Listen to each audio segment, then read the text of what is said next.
یا محمد کے پیر پڑ جا اور جلد رحمت حق کو بلا کے لا۔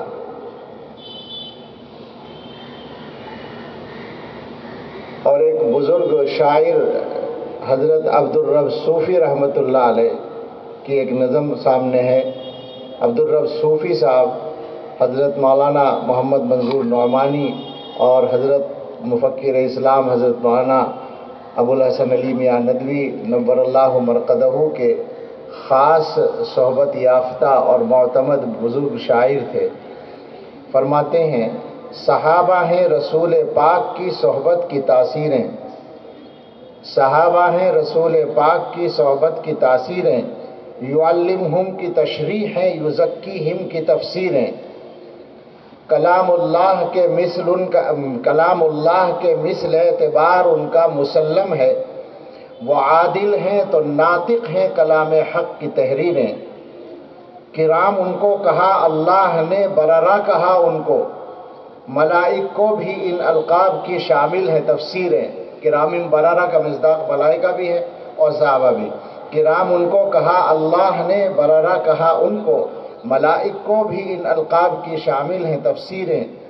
نبی کو بھا گئی خود اپنی جس کھیتی کی شادابی، یعجب الزراع، نبی کو بھا گئی خود اپنی جس کھیتی کی شادابی، اسی قرآن میں محفوظ ہیں سب اس کی تعبیریں۔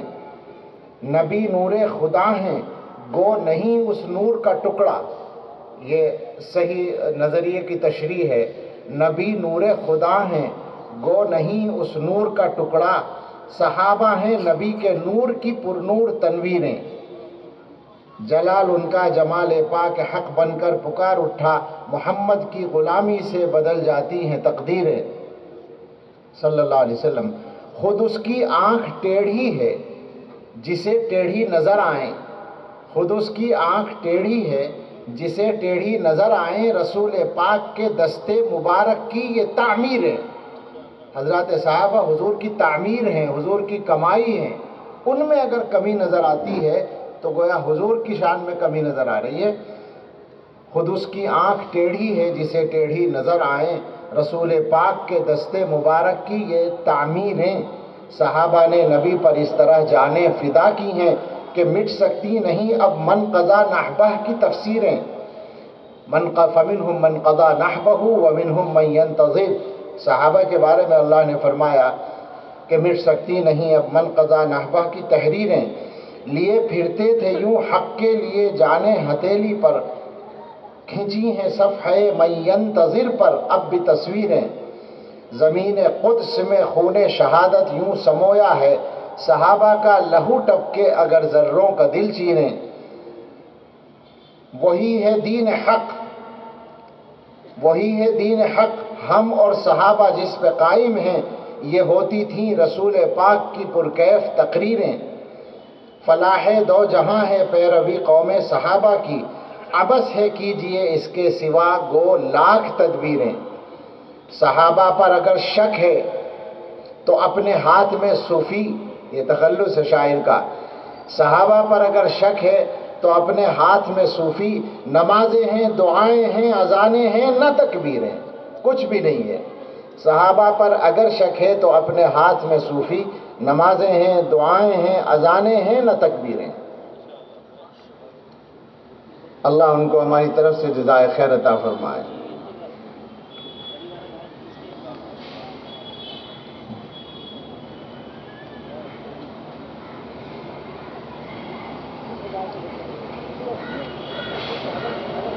اللہ تعالیٰ کی توفیق سے تیسرا دن ہے کہ آپ کا جلسہ بڑے بڑے علماء کے بیانات سے معمور چل رہا ہے، اور اس وقت بھی ایک بڑے عالم کا بیان آپ سن چکے ہیں، ہمارے نہایت ہی محترم بزرگ حضرت مولانا محمد خالد ندوی غازی پوری صاحب دامت برکاتہ۔ کبھی کبھی ایسا ہوتا ہے کہ جب کسی ٹرین کے سارے کوچ سارے ڈبے مضبوط ہوں تو پیچھے کمزور ڈبہ لگا کر بھی کام چل جاتا ہے، تو کچھ ایسا ہی اس بار ہو رہا ہے، اور